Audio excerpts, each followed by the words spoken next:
لله نحمده ونستعينه ونستغفره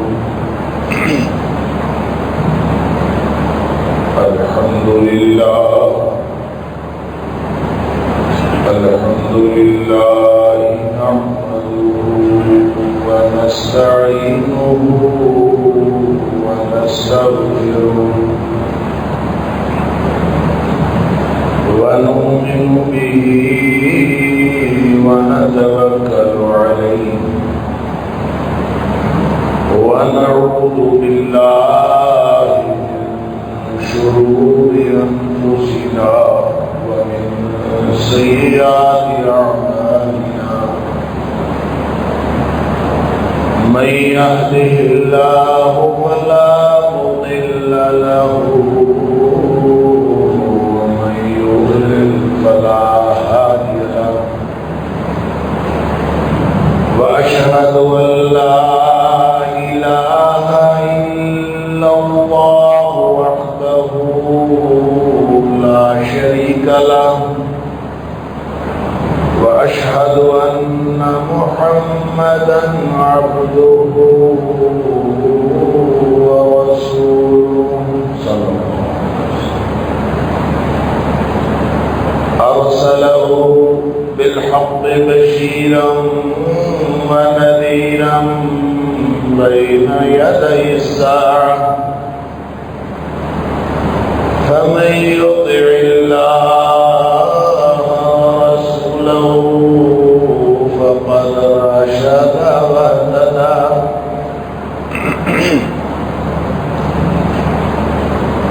ومن يعص الله ورسوله فقد ضل وغوى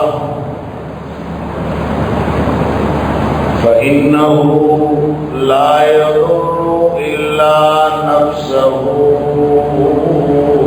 ولا يضر الله شيئا نسأل الله ربنا أن يجعلنا ممن يطيعه ويطيع رسوله ويتبع رضوانه ويجتنب سخطه فإنما نحن به وله أما بعد فإن خير الحديث كتاب الله وخير الهدي هدي محمد صلى الله عليه وآله وسلم وشر الأمور محدثاتها وكل محدثة بدعة وكل بدعة ضلالة وكل ضلالة في النار فأعوذ بالله السميع العليم من الشيطان الرجيم من همزه ونفخه ونفثه بسم الله الرحمن الرحيم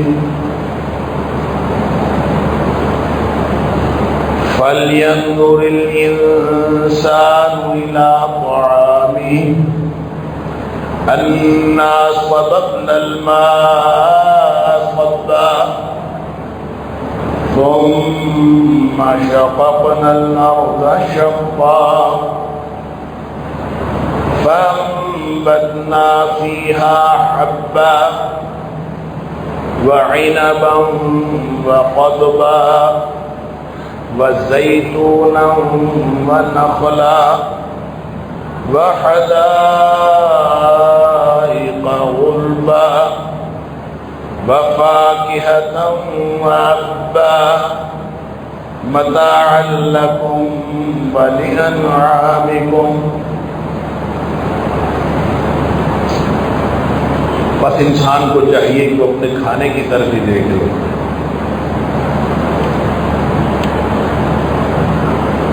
کہ ہم نے آسمان سے بارش برسائی، پھر ہم نے زمین کو پھاڑا، پھر ہم نے اس میں سے غلہ اگایا، پھر ہم نے اس میں سے انگور اور ترکاریاں اگائیں، اور زیتون اور کھجور اس میں سے اگائے، اور گھنے باغات ہم نے اس میں سے اگائے، اور مختلف قسم کے پھل اور چارہ اس میں سے اگایا. متاعا لکم ولانعامکم، یہ تمہارے فائدے کا سامان بھی ہے اور تمہارے چوپایوں کا، جانوروں کے فائدے کا سامان بھی. صدق اللہ علیہ. اللہ کریم کی نعمتیں اس طرح کی ہیں کہ کچھ انعامات تو ایسے ہیں کہ اللہ تعالیٰ براہ راست ہمیں عطا فرما دیتا ہے، کچھ نعمتیں وہ عطا فرماتا ہے بالواسطہ عطا فرماتا ہے.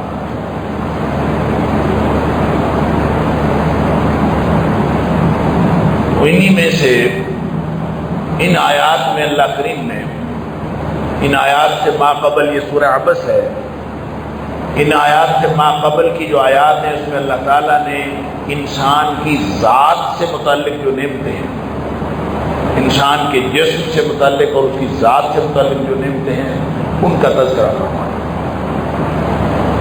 اور پھر یہاں سے ان چیزوں کا تذکرہ فرمایا ہے جس کا تعلق انسان کے کھانے پینے کے ساتھ ہے اور اس کے جانوروں کے کھانے پینے کے ساتھ اور اس کے فائدے کی چیزیں. اللہ اکبر. اور یہ جتنی بھی نعمتیں ہیں اللہ کی، ان کے اندر انسان کی انوالومنٹ، انسان کا اس میں دخل ہو یا نہ ہو، نعمتیں یہ ساری اللہ کی. مثلا اللہ نے ابتدا میں کہہ دیا کہ فَلْيَنْظُرِ الْإِنسَانُ إِلَىٰ طَعَامِهِ، کہ اپنے کھانے کا عمل دیکھ لو. بظاہر تم روٹی یا چاول یا ایک نوالا کھاتے ہو، اس نوالے کے پیچھے کتنا بڑا نظام اللہ کریم نے قائم کر دیا. آسمان سے بارش نازل نہ ہو تو کھیتی اگ ہی نہیں سکتی. بارش نازل ہوتی، پھر خاص طرح سے ایک کونپل پھوٹتی ہے، اور وہ جو کونپل پھوٹتی ہے تو اس میں وہ یعنی زمین ایک خاص طرح سے پھٹتی ہے، اس میں سے کونپل نکلتی ہے، اس سے پھر پودا بنتا ہے، پھر درخت بنتا ہے، اس پہ پھل لگتا ہے، یا کسی بھی طرح کی جو کھیتی ہے اس کے پودے سارے کے سارے زمین پھٹنے سے باہر نکلتے ہیں. اللہ فرماتا ہے یہ بھی ہم پھاڑتے ہیں. ثم شققنا الارض شقا، ہم اس کو پھاڑتے ہیں. فانبتنا فیہا حبا، اس میں سے پھر غلہ نکلتا ہے، غلہ اگاتے ہیں. کون اگاتا ہے؟ اللہ اگاتا ہے. اللہ اگاتا ہے، لیکن اس میں کوئی انسان کا دخل ہے؟ انسان بھی اس میں کوئی کام کرتا ہے؟ انسان کو بھی اللہ تعالیٰ نے غلہ اگانے کے لیے یا پھل اگانے کے لیے یا پھلدار درخت لگانے کے لیے یا ان درختوں کے ساتھ کسی بھی طرح ان کی حفاظت کرنے کے لیے یا ان کو اگانے، ان کو کاشت کرنے سے لے کر ان کی حفاظت کرنے اور ان کے پھل کھانے تک کوئی انسان کا بھی دخل اللہ نے اس میں رکھا. انسان کا دخل اللہ نے اس میں اس طرح سے رکھا ہے کہ ہر انسان جو یہ نعمت اللہ کی ہے، لیکن جو انسان اس سے منسلک ہو جاتا ہے وہ اللہ سے اجر پاتا ہے، کیونکہ یہ ساری کی ساری انسانیت کے لیے کھانے کا بندوبست ہو رہا ہوگا. یہ صرف اور صرف اس کے اپنے گھر والوں کے لیے کھانے کا بندوبست نہیں ہو رہا ہوگا.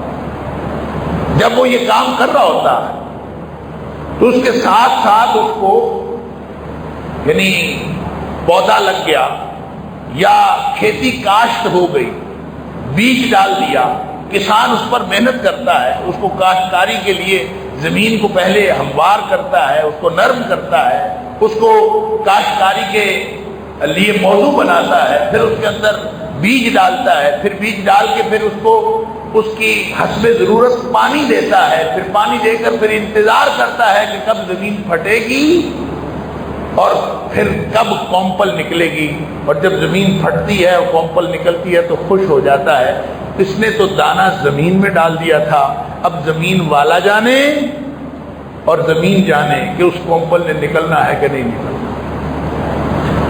اللہ فرماتا ہے ثم شققنا الارض شقا، اس کو جو خاص طریقے سے پھاڑتے ہیں کومپل نکالنے کے لیے ہم پھاڑتے ہیں، پھر یہ اللہ کریم اس کو پھاڑ کر فانبتنا فیہا حبا، اللہ فرماتا ہے پھر اس میں سے غلہ ہوا، پھر وہ غلہ آپ دیکھ لیجئے، یہاں تو صرف اگانے کی بات ہو رہی ہے، وہ غلہ جب اگتا ہے تو کس طرح سے اس کو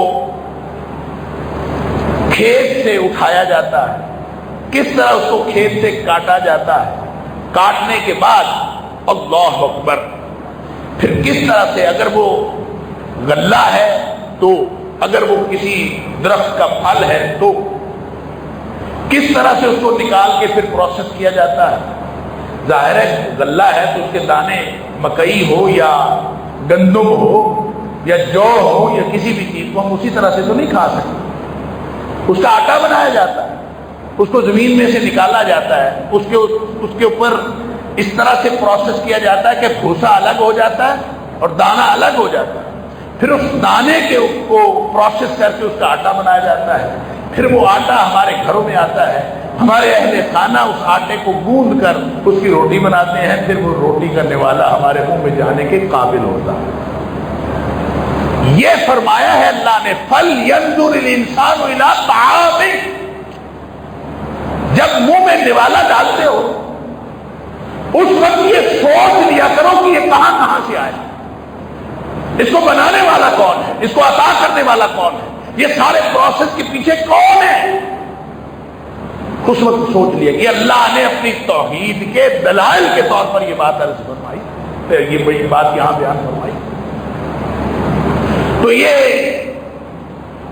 اس میں انسان کا کیا کردار ہے، میں صرف آج کا ہمارا جو موضوع ہے وہ اسی سے متعلق ہے کہ انسان کا کیا کردار ہے۔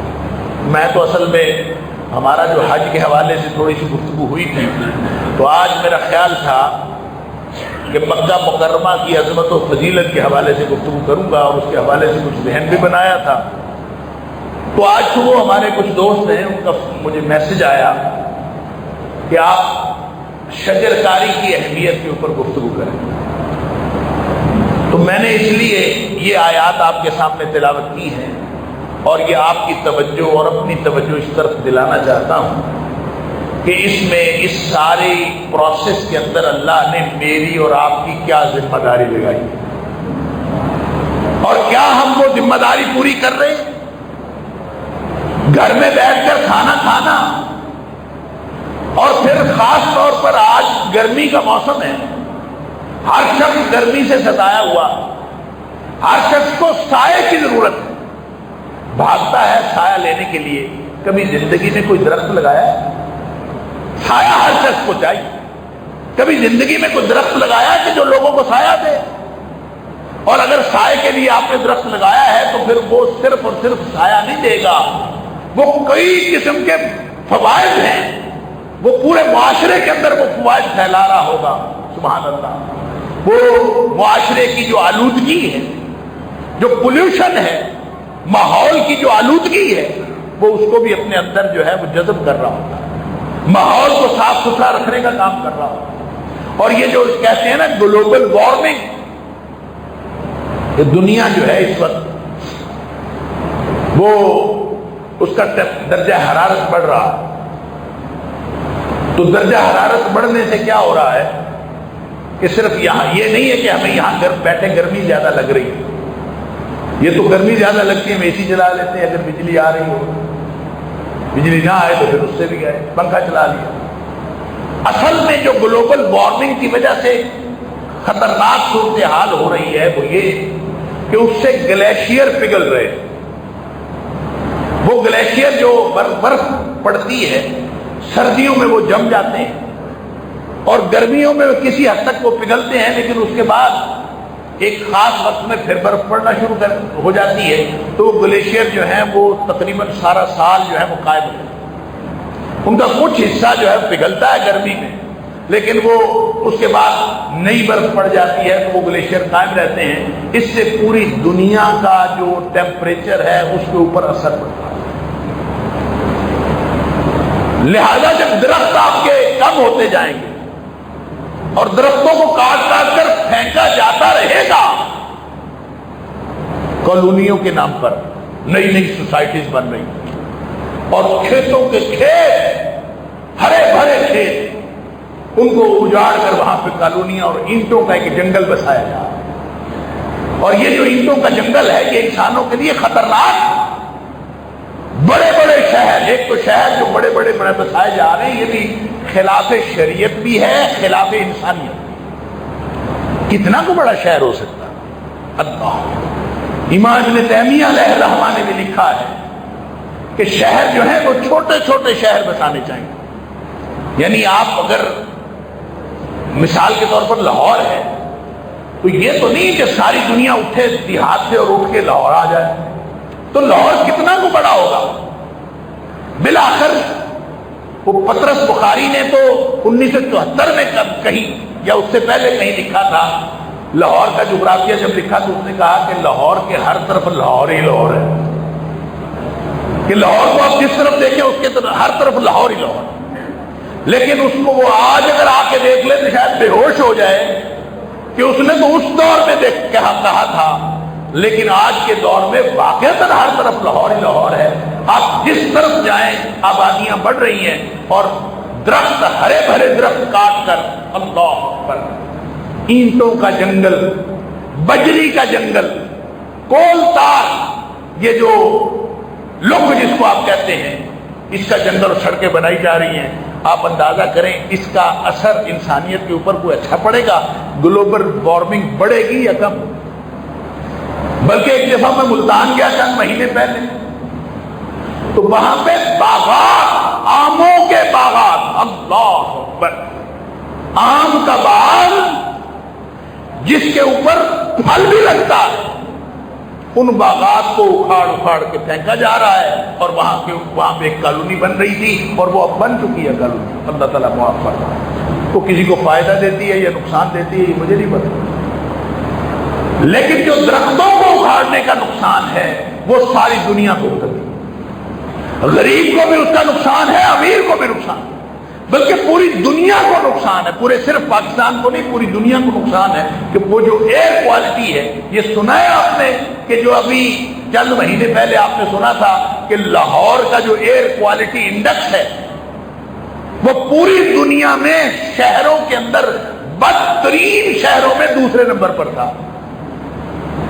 یعنی جو ہوا کا جو اس کے اندر جو آلودگی ہے اس کی مقدار کے اعتبار سے یہ پوری دنیا میں ساری دنیا سے بدترین شہروں میں سے دوسرے نمبر پر تھا اور پہلے نمبر پر ہمارے پڑوسی ملک کا شہر نیو دہلی کا. وہ نیو دہلی پہلے نمبر پر اور دوسرے نمبر پر. کیا ہے؟ یا اینٹوں کا جنگل ہے یا اینٹیں پکانے کے لیے بھٹوں کا دھواں ہے. بھٹے جلتے ہیں، دھواں ہے، فیکٹریوں کا دھواں ہے.